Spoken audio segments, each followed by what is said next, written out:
Hello bankers. तो कैसे हैं आप लोग? I hope you are doing well. तो अगर आप सीसीपी सर्टिफिकेशन की तैयारी कर रहे हो तो आज का सेशन आपके लिए काफ़ी ज़्यादा इंपॉर्टेंट रहने वाला है, क्योंकि इस सेशन के अंदर हम सीसीपी की एक इम्पॉर्टेंट टॉपिक प्रोजेक्ट अप्रेजल के बारे में पढ़ने वाले हैं। तो इस सेशन को आपको शुरू से लेकर एंड तक ज़रूर देखना है और अपने फ्रेंड्स एंड कलीग के साथ भी ज़रूर शेयर करना है, ताकि वो भी इस सेशन का बेनिफिट ले सके। अब फटाफट से बिना किसी देरी के आज के सेशन को स्टार्ट करते हैं। तो इस चैप्टर का पार्ट 1 ऑलरेडी हमने प्रीवियस लेक्चर के अंदर कवर कर लिया है। तो अगर अभी तक आपने वो लेक्चर नहीं देखा है तो उसका लिंक आपको इस वीडियो के डिस्क्रिप्शन बॉक्स में मिल जाएगा। तो एक बार जाकर उस वीडियो को ज़रूर देखना। आज इस लेक्चर में हम इसका पार्ट 2 कवर करेंगे और इस चैप्टर से रिलेटेड कुछ और इम्पॉर्टेंट कॉन्सेप्ट्स को डिटेल में डिस्कस करेंगे। तो आज का जो हमारा फर्स्ट टॉपिक है वो है कैपिटल बजटिंग। कैपिटल बजटिंग होती क्या है, इसको समझने से पहले हमें ये समझना जरूरी है कि हमें कैपिटल बजटिंग की ज़रूरत क्यों पड़ती है, इसकी हमें नीड क्यों है। ठीक है, तो इसके नीड को हम एक सिंपल से एग्जांपल की हेल्प से समझेंगे। तो मान के चलिए एक एक्सवाइजेड कंपनी है जिसके पास 50 लाख रुपए है। ठीक है, और इस 50 लाख रुपए को कंपनी को इन्वेस्ट करना है किसी प्रोजेक्ट के अंदर। तो मान के चलिए कंपनी के पास 3 प्रोजेक्ट हैं, प्रोजेक्ट ए, प्रोजेक्ट बी और प्रोजेक्ट सी। तीनों ही प्रोजेक्ट में अगर हमें इन्वेस्टमेंट करनी है तो हमें 50-50 लाख रुपए की ज़रूरत जो है वो पड़ने वाली है। ठीक है, अब दिक्कत क्या है कि कंपनी के पास है सिर्फ और सिर्फ 50 लाख रुपए, यानी कि वो इनमें से एक ही किसी प्रोजेक्ट में इन्वेस्टमेंट जो है वो कर सकते हैं। और यहाँ पर कंपनी को ज़रूरत पड़ती है कैपिटल बस्टिंग की। ठीक है, ताकि इनमें से जो मोस्ट प्रॉफिटेबल प्रोजेक्ट हो उसको हम सिलेक्ट कर पाए। कैपिटल बस्टिंग के अंदर हम बेसिकली डिफरेंट डिफरेंट प्रोजेक्ट को इवोल्यूएट करते हैं, यानी कि उनकी कॉस्ट कितनी है, रिस्क कितना है, उनका एनालिसिस करते हैं, ताकि उसके बेसिस पे जो मोस्ट प्रॉफिटेबल प्रोजेक्ट है उसको हम सिलेक्ट कर पाए। जैसे मान के चलिए इस कंपनी ने जब कैपिटल बस्टिंग की तो इसने पता लगाया कि जो प्रोजेक्ट ए, बी और सी है, तीनों में जो रिस्क लेवल है वो 20% है, यानी कि 20% का रिस्क जो है वो फेस करेंगे, ये सेम है। पर प्रोजेक्ट ए जो है वो हमें 60 लाख रुपए की रेवेन्यू कमा के देगा, और जब हम कंपेयर करेंगे तो हम लोग को 10 लाख रुपए का प्रॉफिट होगा। ठीक है, क्योंकि कॉस्ट 50 लाख रुपए। प्रोजेक्ट बी जो है वो 70 लाख रुपए की रेवेन्यू कमा के देगा और प्रॉफिट हमारा होगा 20 लाख का। और प्रोजेक्ट सी जो है वो 80 लाख रुपए की रेवेन्यू जो है वो कमा कर देगा और हमारा प्रॉफिट जो है वो 30 लाख हो जाएगा। यानी कि इसमें से जो मोस्ट प्रॉफिटेबल प्रोजेक्ट है वो क्या है, प्रोजेक्ट सी। तो कंपनी सीधे तौर पर प्रोजेक्ट सी को जो है वो चूज कर लेगी। ठीक है, और इसीलिए हमें कैपिटल बस्टिंग की जरूरत पड़ती है ताकि हम बेस्ट इन्वेस्टमेंट डिसीजन जो है वो ले पाए। तो कैपिटल बस्टिंग क्या होती है, एक प्रोसेस होती है जिसका यूज करके जो कंपनीज होती हैं वो अपने लॉन्ग टर्म इन्वेस्टमेंट प्रोजेक्ट्स को इवोल्यूट कर पाती है और उनमें से जो मोस्ट प्रॉफिटेबल प्रोजेक्ट होता है उसको सिलेक्ट कर पाता है। जैसे कि अगर किसी कंपनी को कोई न्यू मशीनरी परचेज करनी है तो कौन सी मशीनरी परचेज की जाए, अगर बिजनेस को एक्सपैंड करना है तो कैसे किया जाए, अगर कोई न्यू प्रोडक्ट लॉन्च करना है तो कौन सा प्रोडक्ट लॉन्च किया जाए, ये सारे डिसीजन लेने में कैपिटल बस्टिंग कंपनी की बहुत हेल्प करता है। ठीक है, कैपिटल बस्टिंग के अंदर हम किसी भी प्रोजेक्ट के साथ जुड़ा जो पोटेंशियल एक्सपेंडिचर होता है जो कि हमें करना पड़ेगा, और जो रेवेन्यू होता है उसको हम आपस में कंपेयर करते हैं, ताकि हम प्रोजेक्ट की जो प्रॉफिटेबिलिटी और जो फिजिबिलिटी है उसको जान पाए और उसके अकॉर्डिंग इन्वेस्टमेंट डिसीजन जो है वो ले पाए। ठीक है, अब देखो जब भी हमें कैपिटल बस्टिंग का यूज करना होता है ना, तो वहां पर ना हमें टाइम वैल्यू ऑफ मनी को कंसीडर करना होता है। ये एक बहुत जरूरी चीज है। तो टाइम वैल्यू ऑफ मनी क्या है, देखो टाइम वैल्यू ऑफ मनी हमें कहता है कि जो पैसा आपके पास अभी पड़ा हुआ है, यानी कि प्रेजेंट में पड़ा हुआ है। ठीक है, जैसे मान के चलिए आपके पास 100 रुपए अभी प्रेजेंट में पड़े हुए हैं, और अगर ये सेम पैसा आपको एक फ्यूचर डेट पे मिलता है, जैसे आपको 5 साल के बाद 100 रुपए मिलते हैं, तो इनकी वैल्यू सेम नहीं होगी। अगर आप एक नॉर्मल पर्सन से पूछो तो वो कहेंगे सेम ही तो है यार, ये भी 100 रुपए वो भी 100 रुपए, क्या फर्क है, आप पागल हो क्या। पर जब आप एक इन्वेस्टर के पॉइंट ऑफ व्यू से सोचते हो, कंपनी के पॉइंट ऑफ व्यू से सोचते हो, तो इनकी वैल्यू सेम नहीं है। क्यों? क्योंकि यहाँ पर टाइम वैल्यू ऑफ मनी का कॉन्सेप्ट आया था। Time value of money concept कहता है कि आपके पास जो प्रेजेंट में पैसा पड़ा हुआ है ना उसकी वैल्यू ज्यादा है एज कंपैरिजन टू अगर आपको सेम पैसा एक फ्यूचर डेट पे मिलता है। क्यों? क्योंकि देखो आपको पता है कि पैसे के पास ना पैसा कमाने की पावर होती है। कैसे? सपोज करिए अगर आप इस 100 रुपए को इन्वेस्ट कर देते हो मार्केट के अंदर और आपको 10% का यहाँ पर रिटर्न मिलेगा, तो 5 साल के बाद 100 रुपए की वैल्यू पता कितनी होगी? 150 रुपए। क्यों? 100 रुपए तो आपका प्रिंसिपल है, पर 5 सालों तक आपको 10-10 रुपए करके इंटरेस्ट भी तो मिलेगा ना। तो आप जब 5 साल के बाद कंपैरिजन करोगे तो इस 100 रुपए की वैल्यू जो है वो 150 होगी और ये 100 रुपए उतने का उतना ही होगा। यानी कि प्रेजेंट में जो आपके पास पैसा पड़ा हुआ है ना, उसकी वैल्यू ज्यादा है एज कंपैरिजन टू अगर आपको वही सेम पैसा एक फ्यूचर डेट पे मिलता है। ऐसा इसीलिए होता है क्योंकि पैसा पैसे को कमाता है, पैसे के पास अर्निंग पावर होती है। ठीक है, अगर आप 1 रुपए को आज इन्वेस्ट कर दोगे ना, तो वो आपको इंटरेस्ट ऑन करके देगा और जिससे फ्यूचर में जाकर उसकी वैल्यू बढ़ेगी। और जब हम कैपिटल बस्टिंग टेक्निक्स की बात करते हैं ना, तो वहां पर टाइम वैल्यू ऑफ मनी को कंसीडर करना बहुत ज्यादा जरूरी होता है ताकि हम एक्यूरेट इन्वेस्टमेंट डिसीजन जो है वो ले पाए। ठीक है, अब टाइम वैल्यू ऑफ मनी के साथ रिलेटेड कुछ इंपॉर्टेंट कॉन्सेप्ट्स हैं, उसको हम डिस्कस कर लेते हैं। पहला देखो, फ्यूचर वैल्यू। फ्यूचर वैल्यू क्या होता है, एग्जाम्पल से ही समझाऊंगा। मान के चले एक्सवाइजेड कंपनी है, उसने एक प्रोजेक्ट में इन्वेस्ट किया, ठीक है, और 5 सालों के बाद इस प्रोजेक्ट से कंपनी को 60 लाख रुपए मिलेंगे। ठीक है, तो ये क्या है, आपका फ्यूचर वैल्यू है, यानी कि कोई पैसे की फ्यूचर में क्या वैल्यू होगी। फिर आता है प्रेजेंट वैल्यू। प्रेजेंट वैल्यू क्या होता है, देखो जब आप यहाँ पर फ्यूचर वैल्यू की आज के टाइम में वैल्यू निकालते हो, जैसे मान के चलिए कंपनी ने 2015 में इन्वेस्ट किया, 2020 में जाकर उसे 60 लाख रुपए मिलने हैं। कंपनी जानना चाहती है कि इस 60 लाख रुपए की आज के टाइम में क्या वैल्यू, जब वो इन्वेस्टमेंट करे यानी कि 2015 में, जैसे मान के चलिए जब आपने डिस्काउंट किया तो 60 लाख की जो वैल्यू 2015 में निकल कर आई वो सिर्फ और सिर्फ 50 लाख रुपए थी। तो इसी को हम प्रेजेंट वैल्यू कहते हैं। डिस्काउंटिंग क्या होती है, डिस्काउंटिंग एक ऐसी प्रोसेस होती है जिसके अंदर हम फ्यूचर वैल्यू ऑफ मनी को प्रेजेंट वैल्यू ऑफ मनी में कन्वर्ट करते हैं। जैसे ये जो फ्यूचर वैल्यू थी ना 60 लाख रुपए, इसको आपने 50 लाख रुपए में कन्वर्ट किया, यानी कि प्रेजेंट वैल्यू निकाली। ये कैसे निकाले, डिस्काउंटिंग करके। और एक डिस्काउंटिंग करने के लिए हम डिस्काउंट फैक्टर का यूज करते हैं। ये बेसिकली मल्टीप्लायर होता है, डिस्काउंट रेट होता है, जिसकी हेल्प से हम फ्यूचर वैल्यू को डिस्काउंट करते हैं और उसकी प्रेजेंट वैल्यू को कैलकुलेट जो है वो कर पाते हैं। ठीक है, अगर हम यहाँ पर मेथड्स की बात करें कैपिटल बस्टिंग की, तो ब्रॉडली हम कैपिटल बस्टिंग के जो मेथड्स है उसको दो कैटेगरीज में डिवाइड कर सकते हैं। एक होता है नॉन डिस्काउंटेड मेथड और एक होता है आपका डिस्काउंटेड मेथड। ठीक है, अगर हम एक मेजर डिफरेंस की बात करें इन दोनों मेथड्स के बीच में क्या है, तो देखो जो नॉन डिस्काउंटेड मेथड है ना, वो टाइम वैल्यू ऑफ मनी को कंसीडर नहीं करता, जो अभी मैंने आपको समझाया है। और ये जो डिस्काउंटेड मेथड है, ये टाइम वैल्यू ऑफ मनी को कंसीडर करता है। ठीक है, अब ये मेथड कैसे काम करते हैं, ठीक है, अब ये मेथड कैसे यहाँ पर काम करते हैं। तो अगर हम डिस्काउंटेड मेथड की बात करें तो ये तो बहुत ही सिंपल है। ये बेसिकली क्या करेंगे, आपके जो कैश इनफ्लो होंगे प्रोजेक्ट के और जो कैश आउटफ्लो होंगे उनको आपस में कंपेयर करेंगे सीधे तौर पर, और प्रॉफिट निकालेंगे और देखेंगे कि जो प्रोजेक्ट है वो प्रॉफिटेबल है या फिर नहीं है। जैसे एक्सवाइजेड कंपनी ने एक प्रोजेक्ट में इन्वेस्ट किया 50 लाख रुपए। ठीक है, ये क्या हुआ, कैश आउटफ्लो जो कंपनी ने इन्वेस्ट किया, 5 सालों के बाद उसे 60 लाख रुपए मिले। तो कंपनी ने क्या किया, सीधे तौर पे 60 लाख को 50 लाख के साथ कंपेयर किया और जो डिफरेंस था 10 लाख रुपए था, ये प्रॉफिट निकला। तो कंपनी ने कहा कि 10 लाख रुपए हम प्रॉफिट कमाएंगे, तो सीधे सीधे कंपनी ने इन्वेस्ट कर दिया। तो ये जो मेथड है वो नॉन डिस्काउंटेड मेथड है, जिसके अंदर हमने फ्यूचर वैल्यू को डिस्काउंट नहीं किया, उसको एज इट इज लिया और कंपेयर कर लिया।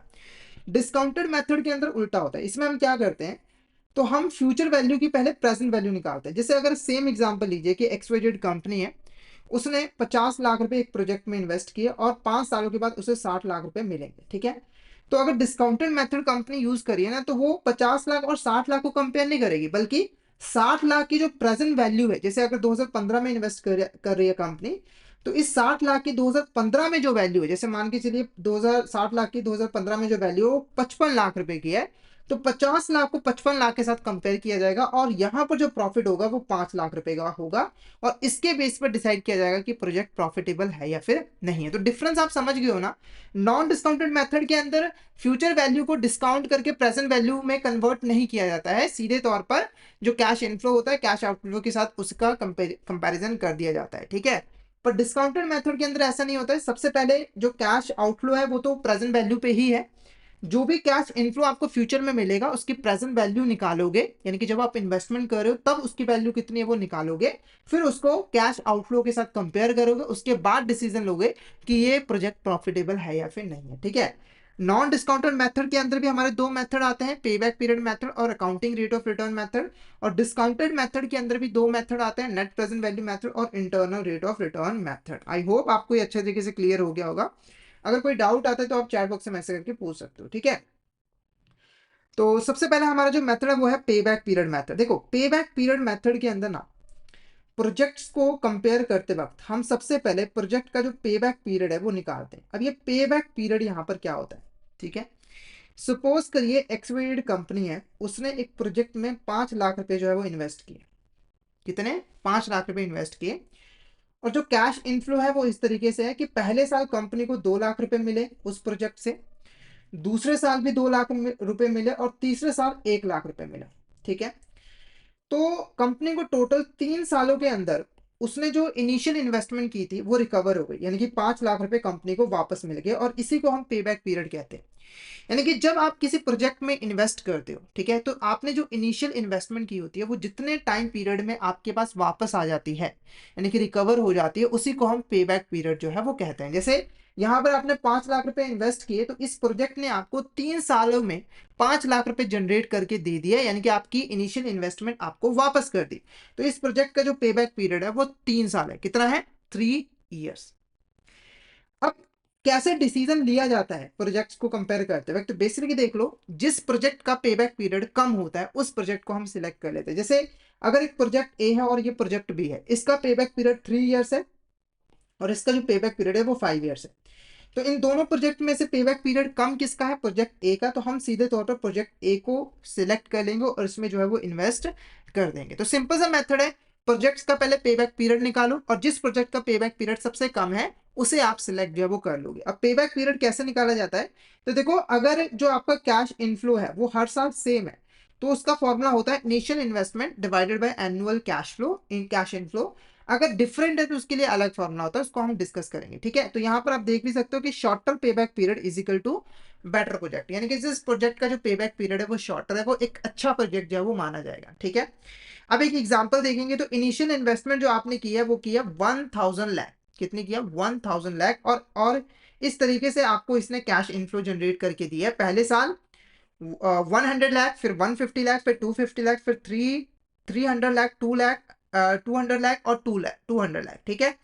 अगर आप इसका टोटल कुमुलेटिव कैश इनफ्लो निकालो तो पहले साल तो 100, फिर 250, फिर 500, फिर 800, फिर 1000 लाख, यानी कि आपको 5 सालों में जाकर आपका जो इनिशियल इन्वेस्टमेंट है यानी कि 1000 लाख रुपीज जो है वो वापस मिल गया है, यानी कि रिकवर हो गया है। तो इस प्रोजेक्ट का जो पेबैक पीरियड है वो 5 ईयर्स है। रिकवर होने का मतलब है कि आपको प्रोजेक्ट ने कैश इनफ्लो जनरेट करके दे दिया है, ठीक है। अब यहाँ पर हम दो प्रोजेक्ट को जो है वो आपस में कंपेयर करेंगे। एक प्रोजेक्ट ए है और एक प्रोजेक्ट बी है।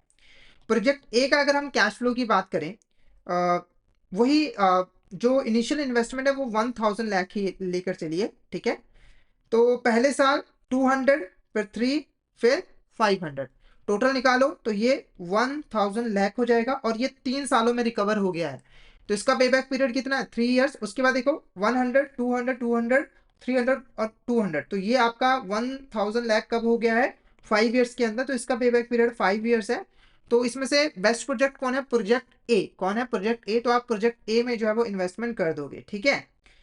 तो प्रोजेक्ट ए का शॉर्टर पेबैक पीरियड है तो इसमें आप आसानी से इन्वेस्टमेंट कर दोगे। अब देखो, अगर पेबैक पीरियड की बेनिफिट्स है ना, तो लिमिटेशन है। लिमिटेशन क्या है कि पेबैक पीरियड के बाद जो कैश फ्लोज हो रहे हैं ना उसको ये इग्नोर कर देते हैं। जैसे इस एग्जांपल के अंदर ही देखिए, ये जो प्रोजेक्ट है ये टोटल 1000 लाख ही जनरेट करके दे रहा है, पर ये जो है, ये जो प्रोजेक्ट बी है वो यहाँ पर 1000 लाख के बाद भी कैश इनफ्लो जनरेट कर रहा है, जैसे 250, 200 और 150, ठीक है। यानी कि इसके अंदर आपको कैश इनफ्लो ज्यादा मिल रहा है, पर पेबैक पीरियड के अंदर हम इस चीज को कंसीडर ही नहीं करते। हम पेबैक पीरियड निकालते हैं और जिसका शॉर्टर होता है उसमें आप इन्वेस्टमेंट जो है वो कर देते हो। तो ये एक लिमिटेशन है। और साथ ही साथ ये टाइम वैल्यू ऑफ मनी को भी कंसीडर नहीं करता। जैसे आप यहाँ पर देख सकते हो कि हमने किसी भी अमाउंट की प्रेजेंट वैल्यू को नहीं निकाला है, ठीक है। अब यहाँ पर हम बात करेंगे एक केस, इंपॉर्टेंट केस स्टडी की, जो कि पेबैक पीरियड मेथड के साथ ही रिलेटेड है। तो कंपनी ए है वो 2 पोटेंशियल प्रोजेक्ट को इवेल्युएट करना चाहती है using payback period method. Details इस तरीके से, इनिशियल इन्वेस्टमेंट है $1,50,000, एनुअल कैश इनफ्लो है $30,000, इनिशियल इन्वेस्टमेंट है $2 लाख, और ये आपका है यहाँ पर एनुअल कैश इनफ्लो जो है वो $50,000 है, ठीक है। तो यहाँ पर सबसे पहले अगर आपको पे बैक पीरियड निकालना है, क्योंकि उसके उसी के बिहाफ पर तो आप कंपैरिजन करोगे। देखो, अगर जो कैश इनफ्लो है वो हर साल आपको सेम हो रहा है तो बहुत ईजी है। जो इनिशियल इन्वेस्टमेंट है जो कि है $1,50,000 डॉलर, उसे आपको एनुअल कैश फ्लो जो कि 30,000 रुपीज है इसके साथ डिवाइड कर देना है। ठीक है, तो अगर आप यहाँ पर डिवाइड करो तो 1,50,000 डिवाइडेड बाय 30,000, तो ये आपका 5 आ जाएगा, यानी कि एक्स का 5 ईयर्स है। ठीक है, उसके बाद इनिशियल इन्वेस्टमेंट 2 लाख। अगर हम प्रोजेक्ट वाई की बात करें तो 2 लाख को आपको डिवाइड करना है 50,000 के साथ, तो ये आपका आ जाएगा 2 लाख। 2 लाख डिवाइडेड बाय 50,000, तो ये आपका 4 ईयर्स। तो इस पेबैक पीरियड किसका कम है, प्रोजेक्ट वाई का, तो हम यहाँ पर प्रोजेक्ट वाई को जो है वो सीधे तौर पर सिलेक्ट जो है वो कर देंगे। ठीक है, एनी डाउट, एक बार अगर डाउट हो तो आप पूछ सकते हो, अदरवाइज अगर डाउट रह गया तो एग्जाम आपका क्लियर नहीं हो पाएगा, तो फटाफट से मुझे बता दें कि आपको यहाँ तक क्लियर है या फिर नहीं है। नेक्स्ट मेथड को करने से पहले अगर आप सिस्टमैटिक वे में सीसीपी एग्जाम की प्रिपरेशन करना चाहते हो तो आप हमारे कोर्सेज में एनरोल कर सकते हो, जहां पर हम आपको प्रोवाइड करवाते हैं कॉन्सेप्चुअल वीडियोस जो कि हमारे हिंदी और इंग्लिश लैंग्वेज के मिक्स में अवेलेबल होते हैं। इसी के साथ हम आपको mock test, mega mock test भी प्रोवाइड करते हैं, जिनकी हेल्प से आप इजीली रिवीजन कर सकते हो। और ये जो हमारी लाइव क्लासेस होती है वो आपको रिकॉर्डेड फॉर्म में मिल जाती है। तो अगर आप सिस्टमैटिक वे में सीसीपी एग्जाम की प्रिपरेशन करना चाहते हो तो फटाफट से हमारे कोर्स में एनरोल कर लीजिए। हमारे जो कोर्सेज है वो इजीली एक्सेसिबल है, आपको हमारे ऐप स्टोर, प्ले स्टोर दोनों ही जगह पे मिल जाएंगे। आपको जस्ट टाइप करना है learning session app with exams, और इन ऐप के थ्रू आप हमारे कोर्सेज में एनरोल कर सकते हो। और अगर आप अभी हमारे कोर्स में एनरोल करते हो तो आपको लगभग 82% तक का ऑफ मिल जाएगा हमारे कोर्सेज पे, जिसके लिए आपको कूपन कोड यूज करना होगा विंटर। तो फटाफट से हमारे कूपन कोड का यूज करके कोर्स में एनरोल कर लीजिए, और टेलीग्राम चैनल को भी जरूर ज्वाइन कर लीजिएगा, क्योंकि हम इसमें एग्जाम से रिलेटेड, क्लासेस से रिलेटेड जितने भी इंपॉर्टेंट अपडेट्स हैं वो डालते रहते हैं। और अगर आपको भी किसी भी तरह की क्वेरी आती है तो आप इस चैनल पर मैसेज कर सकते हो। तो फटाफट से हमारे टेलीग्राम चैनल को ज्वाइन कर लीजिए ताकि कोई इंपॉर्टेंट अपडेट आपसे मिस ना हो जाए। इसका लिंक आपको वीडियो के डिस्क्रिप्शन बॉक्स में मिल जाएगा। नेक्स्ट जो हमारे यहाँ पर मेथड है वो है accounting rate of return method. ये जो मेथड है वो काफ़ी ज़्यादा सिंपल मेथड है। इस मेथड के अंदर हम सिंपली कैलकुलेट करते हैं कि एक प्रोजेक्ट से हम एवरेज एनुअल प्रॉफिट जो है वो कितना कमा रहे हैं, और वो हमारी इनिशियल इन्वेस्टमेंट का कितना परसेंटेज है। जैसे अगर मान के चलिए आपने 5 लाख रुपए इनिशियल इन्वेस्टमेंट की किसी प्रोजेक्ट के अंदर, और जो एवरेज एनुअल प्रॉफिट है वो 50,000 रुपये है। कितना है, 50,000 रुपये है। तो ये आपका इनिशियल इन्वेस्टमेंट का कितना हो गया, यहाँ पर 10% हो गया। क्या हो गया, यहाँ पर 10% हो गया। और इसको हम कंपेयर करते हैं डिफरेंट प्रोजेक्ट्स के अंदर। ठीक है, और अगर ये जो परसेंटेज है वो हमारे मिनिमम रेट ऑफ रिटर्न से अबव हो जाता है तो हम प्रोजेक्ट को सिलेक्ट कर लेते हैं। ठीक है, ये जो accounting rate of return method होता है वो सिंपली यहाँ पर एवरेज एनुअल प्रॉफिट कितना है इनिशियल इन्वेस्टमेंट के कंपैरिजन में उसको कैलकुलेट करता है, और ये भी टाइम वैल्यू ऑफ मनी को कंसीडर नहीं करता है। ठीक है, अगर हम स्टेप्स की बात करें कि इसके अंदर कैसे हम यहाँ पर प्रोजेक्ट को सिलेक्ट करते हैं, सबसे पहले देखो प्रोजेक्ट का जो भी कैश फ्लोज है उसको हम आइडेंटिफाई करते हैं, फिर उससे हम एवरेज एनुअल प्रॉफिट जो है वो निकालते हैं, फिर इनिशियल इन्वेस्टमेंट को लेते हैं और उसकी हेल्प से एआरआर को जो है वो कैलकुलेट करते हैं। ठीक है, और अगर आपका ये जो अकाउंटिंग रेट ऑफ रिटर्न है वो मिनिमम रेट ऑफ रिटर्न से ज़्यादा है जो मैनेजमेंट ने सेट किया है, तो आप प्रोजेक्ट को एक्सेप्ट कर लोगे, अदरवाइज आप प्रोजेक्ट को जो है वो रिजेक्ट कर लोगे। ठीक है, ऐसे समझ नहीं आया होगा, इसको एग्जाम्पल से यहाँ पर समझाता हूँ। जैसे यहाँ पर 3 प्रोजेक्ट है, net operating profit 300, project B का 300 और प्रोजेक्ट सी का 300, और इन्वेस्टमेंट 2000 2000 2000 लाख।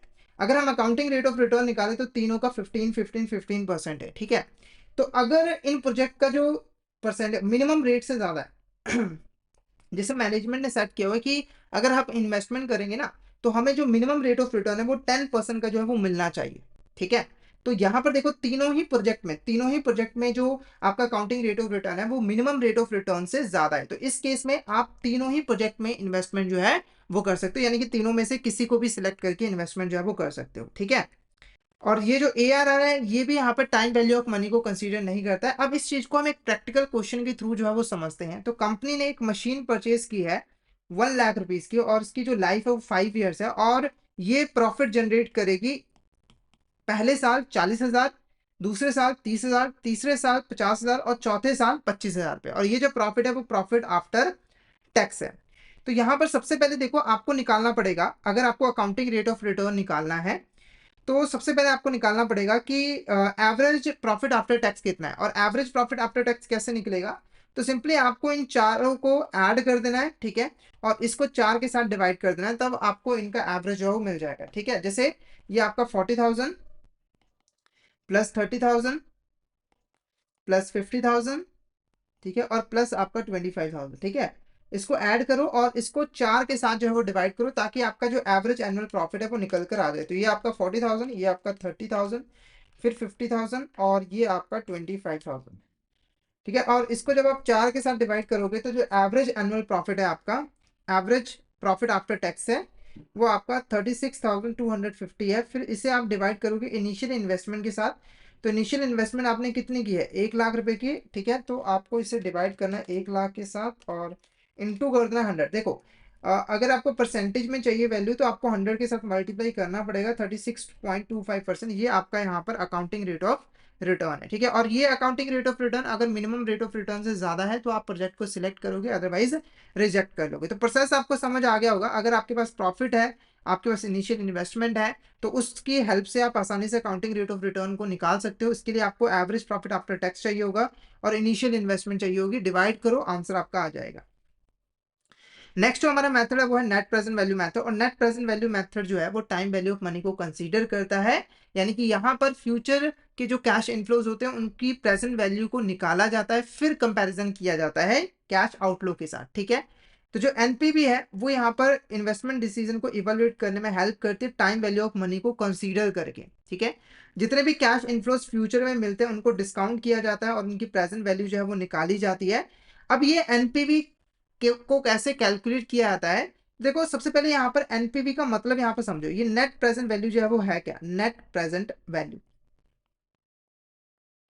ठीक है, तो देखो net present value basically difference होता है कैश इनफ्लो की present value minus initial investment. यानी कि आपको जो फ्यूचर में कैश इनफ्लोज मिलने वाले हैं ना, उनकी जो प्रेजेंट वैल्यू है उसमें से जब आप इनिशियल इन्वेस्टमेंट को माइनस कर देते हो तो जो डिफरेंस होता है उसको ही हम नेट प्रेजेंट वैल्यू कहते हैं। एग्जांपल से समझाता हूं।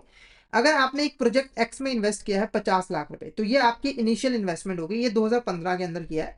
2020 के अंदर आपको टोटल 60 लाख रुपए जो है वो मिलेंगे। ये फ्यूचर वैल्यू है, ये कैश इनफ्लो की फ्यूचर वैल्यू है। तो हमने क्या किया, एक डिस्काउंट रेट मान के चले 10% का यूज किया और 2015 में इस 60 लाख की क्या वैल्यू होगी आज के दिन, तो वो हमने कैलकुलेट किया। तो वो निकल कर आई 55 लाख। क्या निकल कर आ रही 55 लाख। फिर से समझा रहा हूं, ये आपकी इनिशियल इन्वेस्टमेंट थी। ठीक है, इन्वेस्टमेंट करने के बाद 2020 में 5 सालों के बाद आपको 60 लाख रुपए मिले। हमने एक डिस्काउंट फैक्टर का यूज करके इस 60 लाख को डिस्काउंट किया और 2015 में इसकी प्रेजेंट वैल्यू जो है वो निकाली। यानी कि 2015 में इसकी कितनी वैल्यू होगी, तो वो 55 लाख होगी। अब हमें ये जो कैश इनफ्लो की जो प्रेजेंट वैल्यू है ना, उसमें से माइनस करना है जो आपकी इनिशियल इन्वेस्टमेंट है। इनिशियल इन्वेस्टमेंट आपकी, यहाँ पे मैं लिख देता हूँ इनिशियल इन्वेस्टमेंट। ठीक है, अब ये आपका निकल कर आया 55 लाख और इनिशियल इन्वेस्टमेंट है 50 लाख। तो डिफरेंस कितना होगा 5 लाख। तो इसको हम यहाँ पर क्या कह रहे हैं, नेट प्रेजेंट वैल्यू। और ये नेट प्रेजेंट वैल्यू प्लस वाला है, यानी कि पॉजिटिव है। ठीक है, तो आप जब नेट प्रेजेंट वैल्यू मेथड का यूज करते हो, सबसे पहले आप प्रोजेक्ट का जो नेट प्रेजेंट वैल्यू है वो निकालते हो। ठीक है, और अगर नेट प्रेजेंट वैल्यू पॉजिटिव है, जैसे इस केस के अंदर नेट प्रेजेंट वैल्यू पॉजिटिव है 5 लाख रुपए, तो आप इन्वेस्टमेंट करते हो, यानी कि प्रोजेक्ट को एक्सेप्ट कर लेते हो। और अगर नेट प्रेजेंट वैल्यू नेगेटिव आती है, यानी कि 0 से कम आती है, तो वहां पर आप प्रोजेक्ट को जो है रिजेक्ट कर देते हो। ठीक है, तो अगर यहाँ पर आपका जो फॉर्मूला है नेट प्रेजेंट वैल्यू को कैलकुलेट करने का, ये तो मैंने आपको सिंपल भाषा में यहाँ पर समझाया है। इसका एक फॉर्मूला है, वो है cash flow at a year T divided by 1 plus discount rate minus initial investment. जहाँ पे cash flow at a year मतलब जिस साल में हम प्रेजेंट वैल्यू और फ्यूचर वैल्यू प्रेजेंट वैल्यू निकाल रहे हैं, डिस्काउंट रेट वो कॉस्ट ऑफ कैपिटल या फिर एक्सपेक्टेड रिटर्न है जो कि आप चाहते हो, और टी है आपका यहाँ पर टाइम पीरियड। डिसीजन रूल की बात करें, अगर नेट प्रेजेंट वैल्यू पॉजिटिव है तो प्रोजेक्ट को एक्सेप्ट कर लो, नेट प्रेजेंट वैल्यू 0 है तो ब्रेक इवन है तो इसको आप वैसे ही सिलेक्ट नहीं करोगे, और नेट प्रेजेंट वैल्यू नेगेटिव है तो इसको आप बिल्कुल भी सिलेक्ट नहीं करोगे। ठीक है, अब यहाँ पर हम नेट प्रेजेंट वैल्यू निकालते हैं और इन्वेस्टमेंट डिसीजन भी प्रैक्टिकली जो है वो लेते हैं। तो एक कंपनी है, उसने यहाँ पर मशीन परचेज की है जिसकी जो कॉस्ट है वो 20,000 रुपये है, और वो कैश इनफ्लो जो है वो पहले साल 7,000 रुपये, फिर 7500, फिर 8,000 रुपये जो है वो जनरेट करेगी अगले 3 सालों के लिए। और हमें यहाँ पर नेट प्रेजेंट वैल्यू निकालनी है अगर डिस्काउंट रेट 10% का हो। ठीक है, तो नेट प्रेजेंट वैल्यू कैसे निकाली जाती है, अभी तो मैंने सिर्फ आपको एग्जांपल दी, पर नेट प्रेजेंट वैल्यू को निकालने का एक पूरा पूरा प्रोसेस होता है। नेट प्रेजेंट वैल्यू कैसे निकलता है, तो देखो आपको एक प्रेजेंट वैल्यू इंटरेस्ट फैक्टर निकालना होता है, और वो कैसे निकलता है, तो उसका सिंपल सा फॉर्मूला था 1 डिवाइडेड बाय 1 प्लस आई की पावर n। जहां पर आई बेसिकली यहाँ पर क्या है, जो आपका डिस्काउंट रेट है, जैसे यहाँ पर 10% है, तो यहाँ पर देखो 1 डिवाइडेड बाय 1 प्लस 0.10, ये बेसिकली आपका डिस्काउंट फैक्टर, क्योंकि 10% को आपको 100 के साथ डिवाइड करोगे तो वैल्यू कितनी निकल कर आएगी 0.10। और एन क्या है यहाँ पर, नंबर ऑफ पेमेंट। तो यहाँ पर पहली पेमेंट आपको मिले तो नंबर ऑफ पेमेंट्स 1 है, ठीक है। उसके बाद सेकंड 7500, तो यहाँ पर नंबर ऑफ पेमेंट 2 है, बाकी सारी चीजें सेम है। फिर यहाँ पर 8000, तो यहाँ पर नंबर ऑफ पेमेंट्स यहाँ पर 3 है, तो 3। अब इनको आपको सिंपली यहाँ पर डिवाइड करना है, तो इसकी पावर यहाँ पर जो है आपको कैलकुलेट कर लेनी है। जैसे 1.10 की पावर 2 निकाले तो 1.21 होगा, और 1.33 होगा अगर पावर 3 आपको निकालोगे। तो जब आप डिवाइड कर दोगे तो ये वैल्यू आपकी यहाँ पर निकल कर आएगी, और इसी को हम प्रेजेंट वैल्यू इंटरेस्ट फैक्टर कहते हैं। और अगर आपको कोई कैश इनफ्लो फ्यूचर में मिलने वाला है ना, तो आपको बेसिकली कैश इनफ्लो को उसके प्रेजेंट वैल्यू इंटरेस्ट फैक्टर के साथ मल्टीप्लाई करना है। जैसे यहाँ पे 7000 को अगर आप 0.909 के साथ मल्टीप्लाई करोगे तो ये वैल्यू आ जाएगी 6363।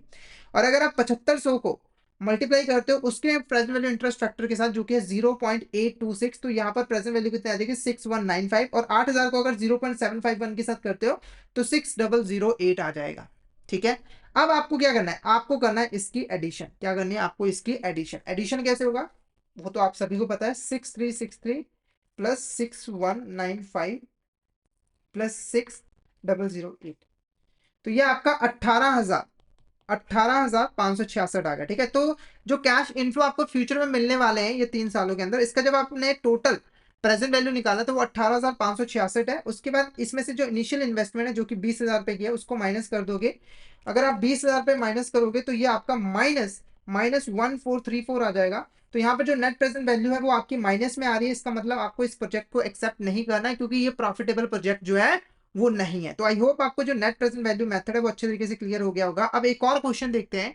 तो एक मैन्युफैक्चरिंग कंपनी है जो कि यहाँ न्यू मशीनरी में इन्वेस्ट करना चाहती है। कॉस्ट अगर मशीनरी की देखें तो वो 6 लाख रुपीज है, और जो एक्सपेक्टेड कैश इनफ्लोज है पर ईयर वो 2 लाख रुपीज है नेक्स्ट 5 ईयर, यानी 5 सालों तक हर साल उसे 2-2 लाख रुपए करके कैश इनफ्लो जो है वो रिसीव होंगे। कंपनी का जो रिक्वायर्ड रेट ऑफ रिटर्न है वो 12% है, और जो नेट प्रेजेंट वैल्यू है वो हमें यहाँ पर निकालनी है, ठीक है।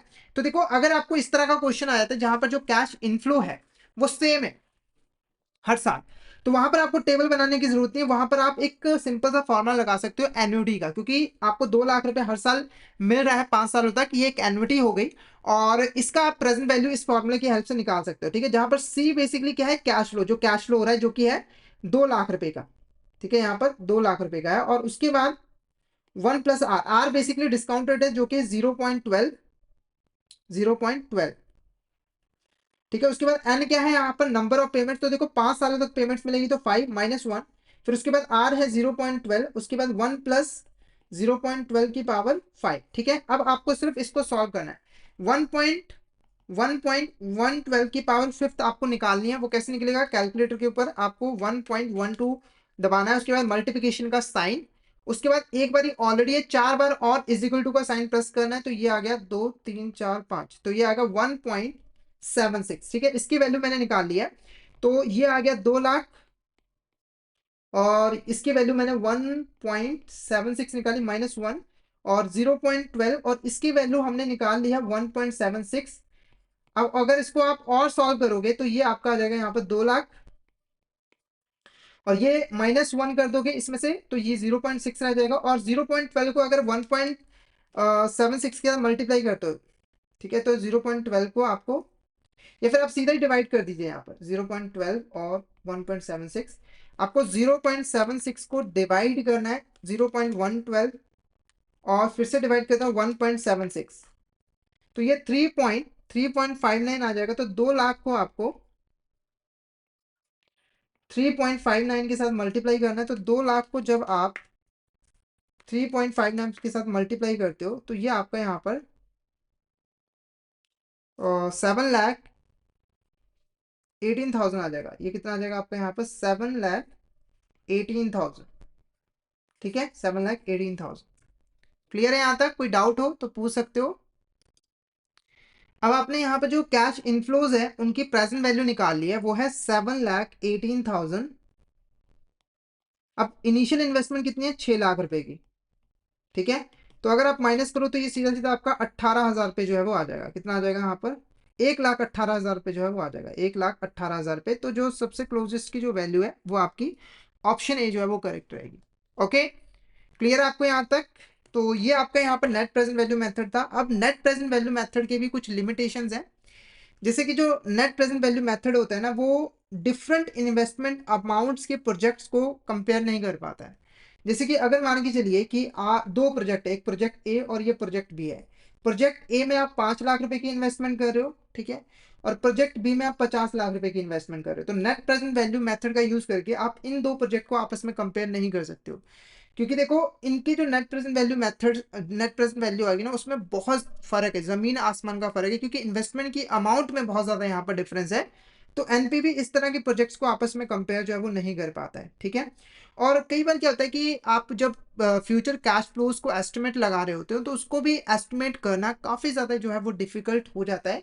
आप उसे एक्यूरेटली जो है वो एस्टिमेट नहीं कर पाते हो। और अगर आपने डिस्काउंट रेट बाई चांस गलत सेलेक्ट कर लिया, तो उससे तो आपका नेट प्रेजेंट वैल्यू कैलकुलेशन ही गलत हो जाएगा और गलत नेट प्रेजेंट वैल्यू निकल कर आएगी, जिससे आपका जो इन्वेस्टमेंट डिसीजन होगा वो सही नहीं होगा। फिर आता है आपका यहाँ पर profitability index adjusted NPV comparison. देखो जो ये प्रॉफिटेबिलिटी इंडेक्स है ना, ये NPV net present value method की जो ये लिमिटेशन थी कि डिफरेंट अमाउंट ऑफ इन्वेस्टमेंट के प्रोजेक्ट्स को कंपेयर नहीं कर पाना, उसको हटा देता है।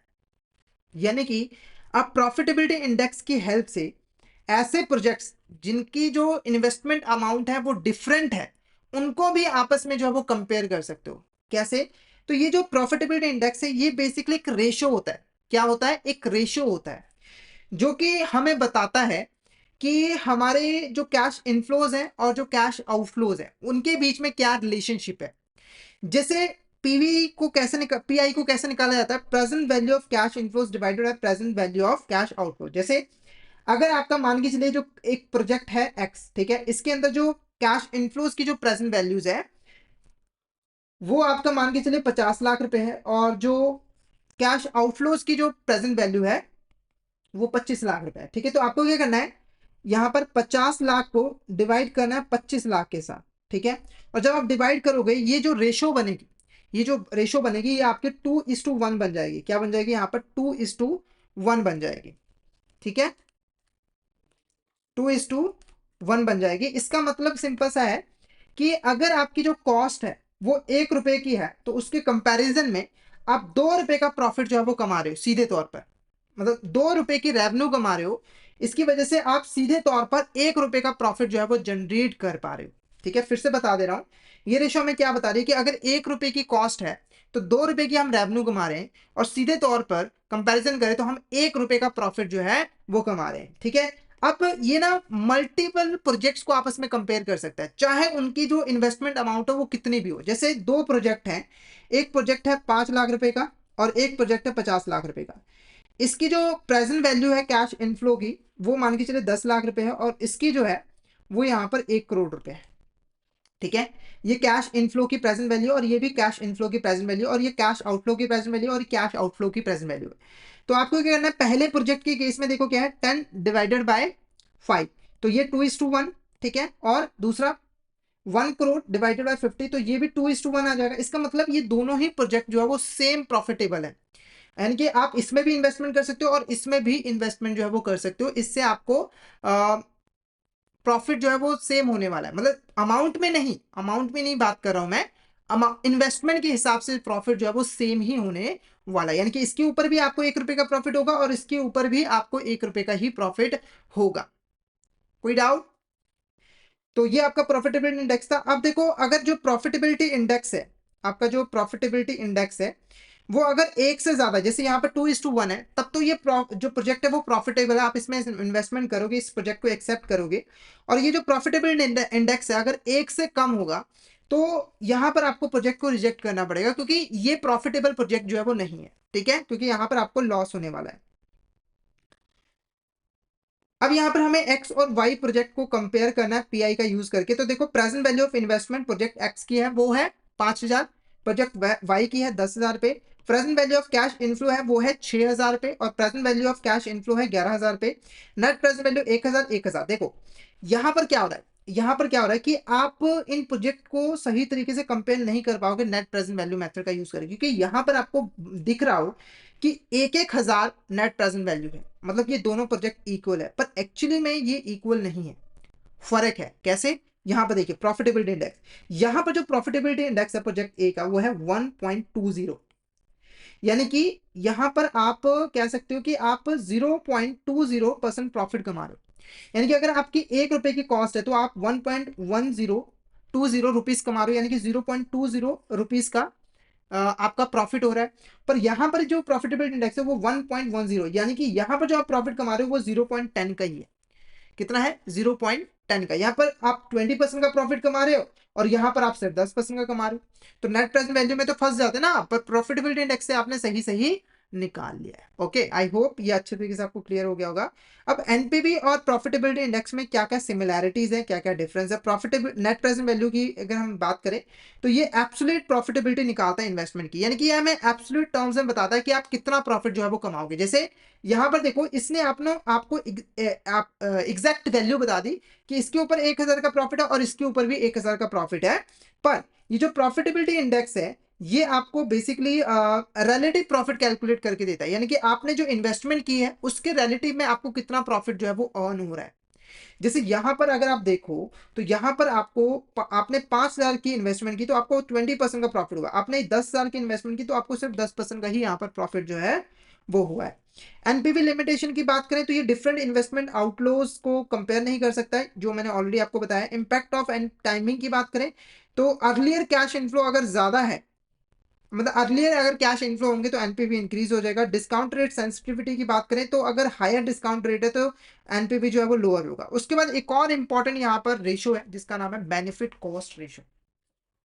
बेनिफिट कॉस्ट रेशियो क्या है? देखो, बेनिफिट कॉस्ट रेशियो हमें बताता है कि किसी भी इन्वेस्टमेंट के अंदर कॉस्ट और रेवेन्यू का आपस में क्या रिलेशनशिप है। क्योंकि यहाँ पर देखो, कॉस्ट का मतलब जो आपने एक्सपेंडिचर किया और रेवेन्यू का मतलब यानी कि ये जो बेनिफिट है इसका मतलब है जो आपने रेवेन्यू कमाया है। ठीक है, जैसे अगर मान के चलिए आपने एक इन्वेस्टमेंट के अंदर 5 लाख रुपए इन्वेस्ट किए तो ये आपकी कॉस्ट हुई, 60 लाख रुपए आपने कमाए ये आपका बेनिफिट हुआ। ठीक है, यानी कि ये आपका रेवेन्यू। अब इनके बीच में क्या रिलेशनशिप है उसके बारे में हमें बेनिफिट कॉस्ट रेशियो जो है वो बताता है। ठीक है, और अगर बेनिफिट कॉस्ट रेशियो हायर है तो यहाँ पर बेटर इन्वेस्टमेंट होती है, यानी कि अगर जो बेनिफिट कॉस्ट रेशियो वो 1 से ज़्यादा है तो ये प्रोजेक्ट प्रॉफिटेबल है, और अगर बेनिफिट कॉस्ट रेशियो जो है वो 1 से कम है तो वो प्रोजेक्ट वेबल नहीं है, यानी कि प्रॉफिटेबल नहीं है, आपको उसमें इन्वेस्ट नहीं करना है। अब ये बेनिफिट कॉस्ट रेशियो निकाला कैसे आता है? तो देखो, जो प्रेजेंट वैल्यू ऑफ बेनिफिट्स होते हैं ना उसे आपको इनिशियल इन्वेस्टमेंट के साथ डिवाइड करना होता है। जैसे अगर मान के चलिए आपने इन्वेस्टमेंट की, आपने 5,000 की इन्वेस्टमेंट की और आपको जो फ्यूचर में कैश इनफ्लोज मिले वो 7,000 के थे, इसकी प्रेजेंट वैल्यू निकाली तो वो 6,000 थे। ठीक है, तो ये प्रेजेंट वैल्यू ऑफ बेनिफिट है और ये प्रेजेंट वैल्यू ऑफ कॉस्ट है। तो आपको क्या करना है, 6,000 को डिवाइड करना है 5,000 के साथ, और जब आप 6,000 को डिवाइड करते हो 5,000 के साथ तो ये आपका 1.2, यानी कि 1.2:1। इसका मतलब पता है, 1 रुपए की अगर कॉस्ट है ना तो आपका जो बेनिफिट है वो 1.20 का है, यानी कि 20% आप प्रॉफिटेबल रहोगे। ठीक है, उसके बाद ना एक नेट बेनिफिट कॉस्ट रेशियो भी होता है। ये कैसे निकलता है? तो जो यहाँ पर प्रेजेंट वैल्यू ऑफ बेनिफिट है इसमें से अगर आप इनिशियल इन्वेस्टमेंट को माइनस कर दोगे और उसके बाद इनिशियल इन्वेस्टमेंट के साथ डिवाइड करोगे तो वो नेट बेनिफिट कॉस्ट रेशियो होता है। इसको ना आप ऐसे समझिए कि आप नेट प्रॉफिट निकालना चाहते हो कि आप नेट कितना प्रॉफिट जो है वो कमा रहे हो। ये तो ग्रॉस प्रॉफिट की बात है, इसमें से एक्सपेंसेस हमने माइनस नहीं किए थे, पर यहाँ पर हम माइनस करें। जैसे यहाँ पर देखिए आपके पास प्रोजेक्ट है, जो इनिशियल इन्वेस्टमेंट की गई है वो 1 लाख रुपए की है।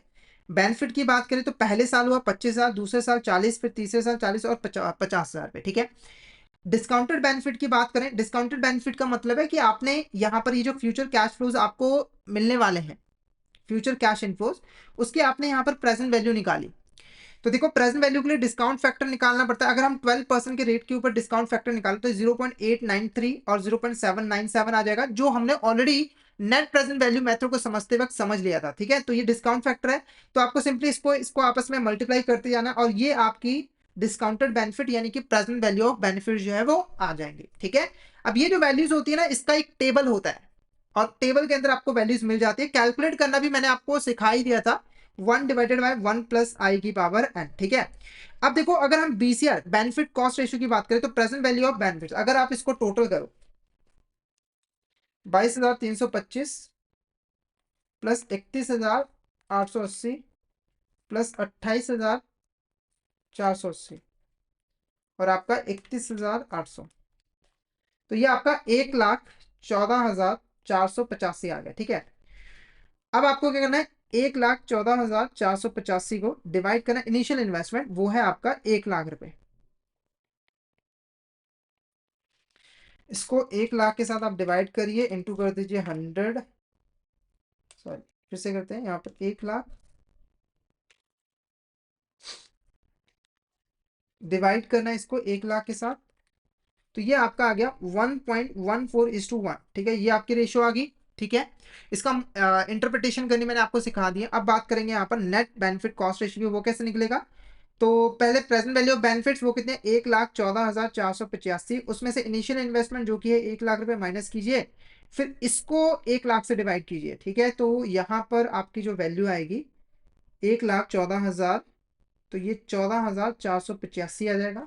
और जब आप 14,485 को डिवाइड करते हो 1,00,000 के साथ, तो ये आपका आ जाएगा 1,400 के साथ नंबर, 14,485 डिवाइडेड बाय 1,00,000, तो ये आपका 0.14:1 जो है वो आ जाएगा। ठीक है, तो अगर बीसीआर एक से ज्यादा है, यानी कि यहाँ पर एक से ज्यादा है ना, तो ये प्रॉफिटेबल है, इसमें आपको इन्वेस्टमेंट जो है वो कर देनी चाहिए।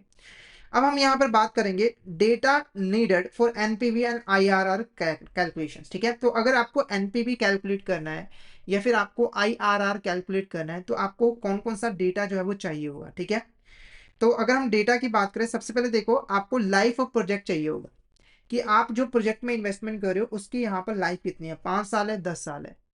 उसके बाद जो कैश आउटफ्लोज है, जैसे कि आप इन्वेस्ट कितना कर रहे हो इनिशियल, या फिर कोई अगर कैपिटल वर्किंग कैपिटल कॉस्ट है तो उससे हमें कैलकुलेट करना पड़ेगा। फिर जो कैश इनफ्लोज है, कैश इनफ्लोज का मतलब जो एक्सपेक्टेड रेवेन्यू और कॉस्ट है उसे हम कैलकुलेट करेंगे। फिर रेजिडुअल वैल्यू, यानी कि प्रोजेक्ट एंड होने के बाद जो वैल्यू हमें यहाँ पर मिलेगी, जैसे अगर आपने एक मशीन खरीदी थी, मशीन जो है वो 5 सालों तक काम करती, 5 साल पूरे हो चुके हैं, अब मशीन खटारा हो चुकी है, तो मशीन को आपने जब सेल किया तो मशीन लोहे की होने की वजह से आपको 10,000 रुपये मिल गए, तो ये आपका क्या है, ये आपका यहाँ पर रेजिडुअल वैल्यू है। उसके बाद नॉन नेट कैश रिसिप्ट का मतलब cash inflows minus cash outflows से, अगर आपने 5 लाख रुपए इन्वेस्ट किया था तो ये कैश आउटफ्लो हुआ, 6 लाख रुपए मिला, तो 6 लाख में से 5 लाख माइनस करोगे तो 1 लाख रुपए आपका नेट कैश रिसिप्ट होगा। Discount rate basically acceptable rate of return है या फिर कॉस्ट ऑफ कैपिटल है। ठीक है, अब ये जो डेटा है इसको थोड़ा सा और डिटेल में समझते हैं। लाइफ ऑफ प्रोजेक्ट कैसे डिटरमाइन किया जाता है, तो देखो इसके अंदर सबसे पहले प्रोजेक्ट का जो फिजिकल लाइफ है, जैसे वियर और टीयर, इसे देखा जाता है। फिर टेक्नोलॉजिकल ऑब्सोलेंस, जैसे कोई मशीन होती है जो कि 1 साल के अंदर ही ऑब्सोलीट हो गई, कोई मशीन होती है जो कि खरीदने के बाद ही एकदम से ऑब्सोलीट हो गई। उसके बाद मार्केट डिमांड चेंजेस, इन सभी को हमें कंसीडर करना होता है।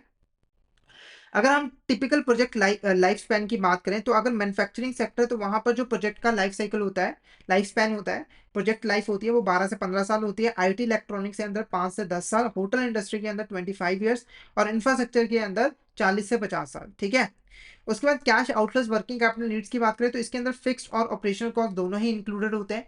फिक्स्ड कॉस्ट जैसे कि लैंड, बिल्डिंग और मशीनरी, जो कि चेंज नहीं होते हैं, यानी कि आप कितनी यहाँ पर प्रोडक्शन कर रहे हो उसके हिसाब से ये चेंज नहीं होते हैं, ये फिक्स ही रहते हैं। वर्किंग कैपिटल जैसे कि इन्वेंट्री, सैलरीज और यूटिलिटीज, जो आप डे टू डे ऑपरेशंस को फाइनेंस करने के लिए जो आप इन्वेस्टमेंट वगैरह कर रहे हो। इंप्लीमेंटेशन पीरियड की बात करें तो ईयर 0 कंस्ट्रक्शन फेज होता है, तो यहाँ पर कोई भी रेवेन्यू नहीं होता। रेवेन्यू स्टार्ट होते हैं पोस्ट इंप्लीमेंटेशन, यानी कि इंप्लीमेंट करने के बाद जब हम काम करना स्टार्ट कर देते हैं तब हमें धीरे धीरे रेवेन्यू होती है। कैश इनफ्लोज और रेजिडुअल वैल्यू की बात करें, कैश इनफ्लोज के अंदर आपका रेवेन्यू और कॉस्ट सेविंग आ जाती है। जैसे अगर आपने सीधे सीधे 6 लाख रुपए की रेवेन्यू कमाई और 1 लाख रुपए आपने कॉस्ट सेव कर लिया, यानी आपने बोला था कि 5 लाख रुपए खर्च होगा, आपने 4 लाख रुपए ही खर्च किया, तो कैश इनफ्लोज के अंदर 6 लाख और 1 लाख आ जाएगा। रेजिडुअल वैल्यू आ जाएगी, जैसे कि प्रोजेक्ट एंड होने पे जो पैसा हमें यहाँ पर मिला। नेट कैश रिसिप्ट के अंदर कैसे आएगा, net cash receipt is equal to cash inflows minus cash outflows, तो नेट कैश रिसिप्ट जो है वो आ जाएगा। ठीक है, अब यहाँ पर बात करेंगे internal rate of return method. Internal rate of return method क्या है, देखो internal rate of return method के अंदर हम एक रेट कैलकुलेट करते हैं जिसको हम इंटरनल रेट ऑफ रिटर्न कहते हैं, और ये एक ऐसा डिस्काउंट रेट होता है जिसके ऊपर हमारी जो नेट प्रेजेंट वैल्यू होती है वो 0 होती है। जैसे अगर आपने 50 लाख रुपए इन्वेस्ट किया, 60 लाख रुपए आपको मिले फ्यूचर के अंदर 5 सालों के बाद। ठीक है, 10% का आपने डिस्काउंट रेट चूज किया, और 10% से जब आपने 60 लाख को डिस्काउंट किया तो प्रेजेंट वैल्यू जब हमने 60 लाख की निकाली तो वो 50 लाख की हो गई, यानी कि आपकी जो कैश आउटफ्लो है और जो present value of cash inflow है वो एक दूसरे के इक्वल है। तो इस केस में आपका जो नेट प्रेजेंट वैल्यू होगा वो जीरो हो जाएगा, क्योंकि 50 लाख में से अगर आप 50 लाख ही माइनस करोगे तो नेट प्रेजेंट वैल्यू जीरो हो जाएगा।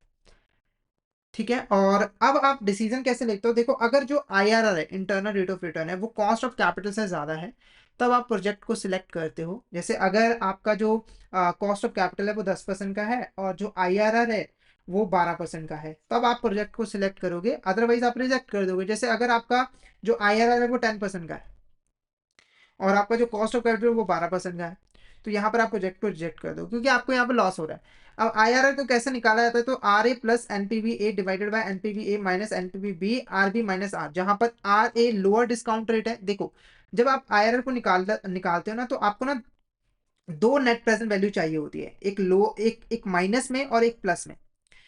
तो जब हम लोअर रेट लेते हैं NPV जो लोअर रेट रहते हैं, जैसे आपने 10% और 12% लिया, तो 10% के ऊपर आपका जो नेट प्रेजेंट वैल्यू है वो पॉजिटिव है और 12% के ऊपर नेगेटिव है।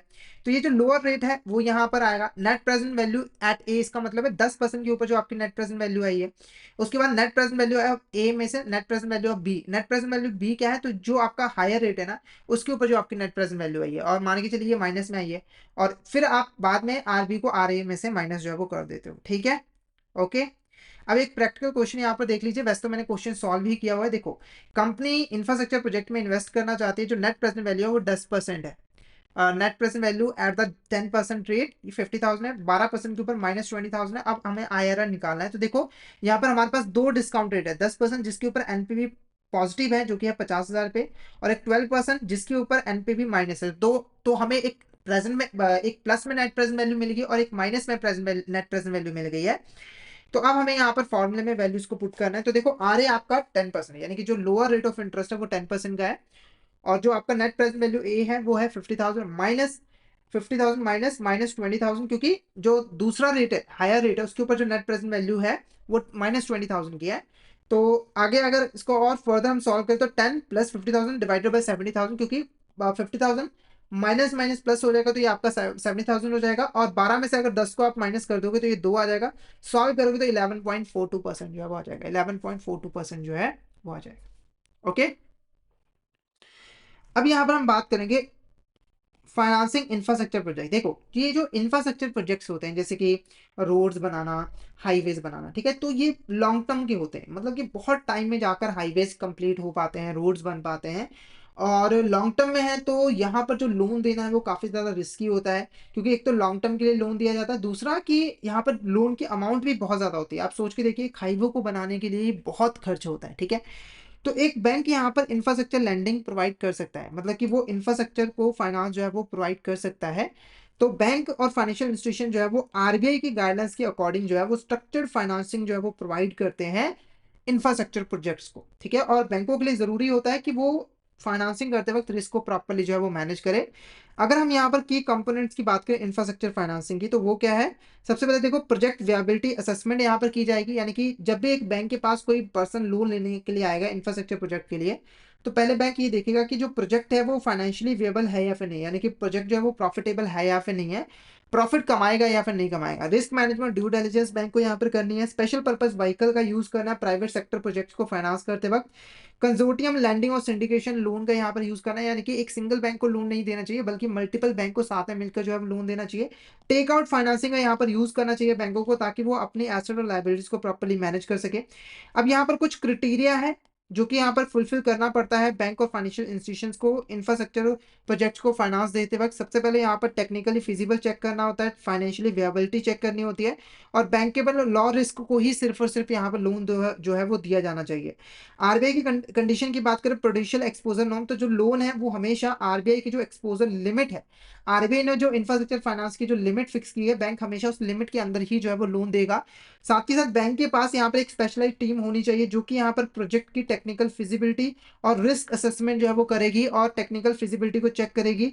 और स्पेशल पर्पज व्हीकल को अगर बैंक यहाँ पर लैंड करता है तो सिर्फ उन्हीं स्पेशल पर्पस व्हीकल को बैंक यहाँ पर लैंडिंग कर सकता है जो कि कंपनीज एक्ट 2013 के अंदर जो है वो रजिस्टर्ड है। ठीक है, और जो कि यहाँ पर सिर्फ और सिर्फ वेबल इंफ्रास्ट्रक्चर प्रोजेक्ट्स को ही अंडरटेक जो है वो करते हैं, और कोई भी फाइनेंशियल इंटरमीडियरी ना हो। सिंपल भाषा में कहूँ तो एक बैंक जब भी स्पेशल पर्पस व्हीकल को सिलेक्ट कर रहा होता है तो उन्हें ये सारी बातों का ध्यान रखना होता है कि कंपनी एक्ट के अंदर रजिस्ट्रेशन फाइनेंशियली वेबल इंफ्रास्ट्रक्चर प्रोजेक्ट्स को ही टेक ओवर मतलब परफॉर्म करता हो स्पेशल पर्पस व्हीकल, और वो किसी का भी इंटरमीडियरी ना हो।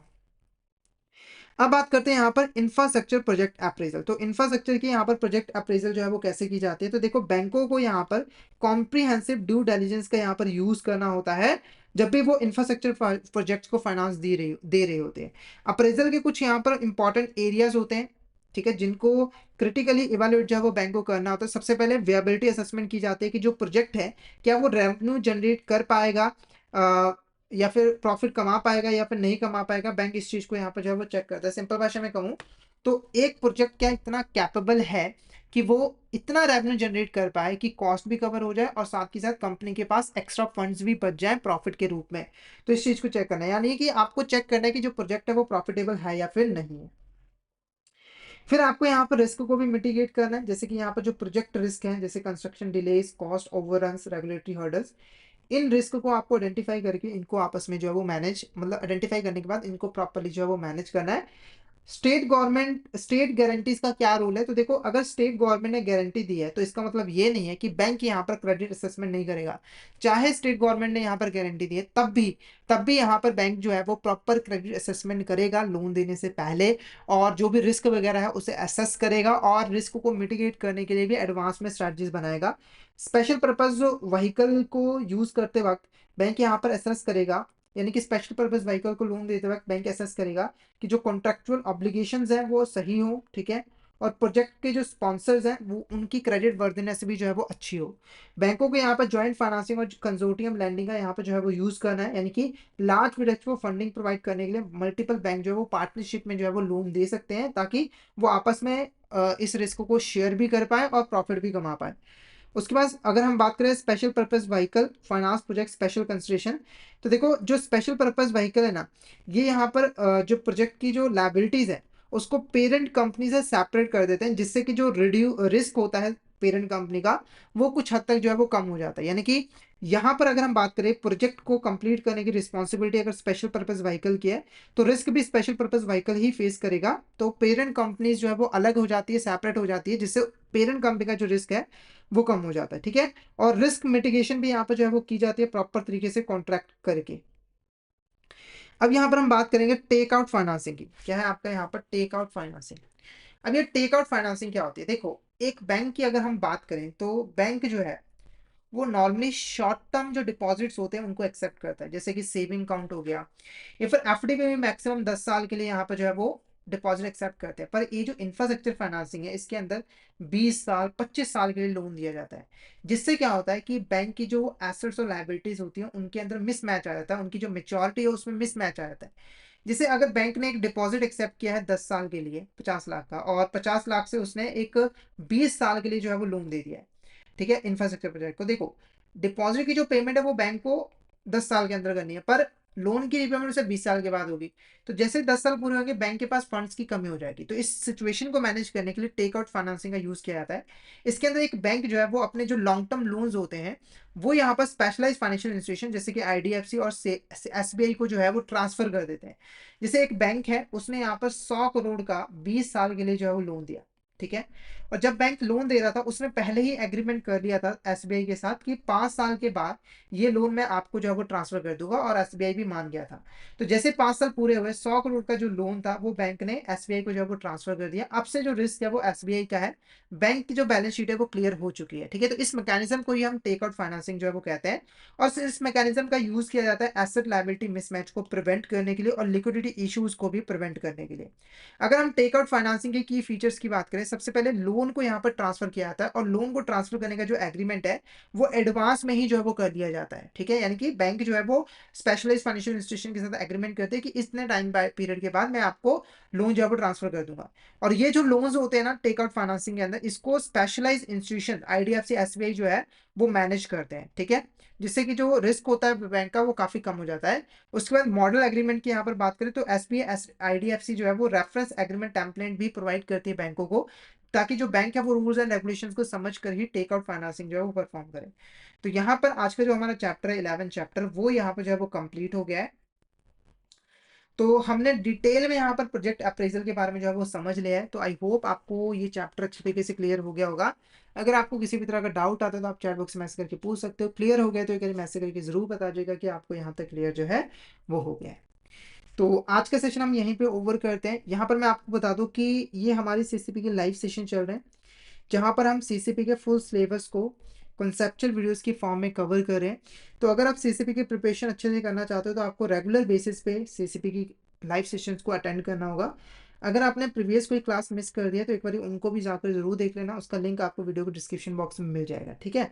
और ऐसी और अपकमिंग लाइव क्लासेस को ज्वाइन करने के लिए हमारे यूट्यूब चैनल को जरूर जो है वो सब्सक्राइब कर लीजिएगा और नोटिफिकेशन बेल भी जो है वो जरूर दबा दीजिएगा। और हमारे कोर्सेज को जरूर एनरोल कर लीजिएगा, जहां पर आपको सारा का सारा सिलेबस जो है वो कंसेप्चुअल वीडियोस की फॉर्म में मिल जाता है। प्रैक्टिस के लिए mock test, mega mock test भी मिल जाते हैं।